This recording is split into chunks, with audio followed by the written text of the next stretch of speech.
how to switch Binance Lite to Binance Pro.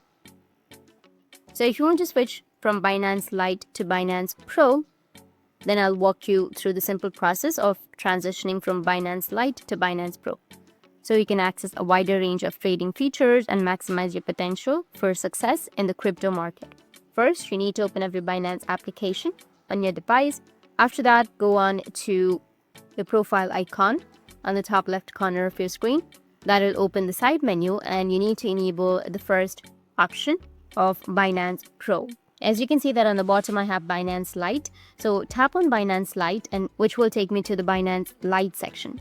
But if you want to switch to Pro, as you can see that on your screen, you will have your Binance Pro, switch to Pro, or you can just simply go with the top left, which has that profile, and go with the profile again. And here you may have an option to enable the Binance Pro. Tap on the Binance Pro, which is on the bottom, and it will welcome you to the Binance Pro.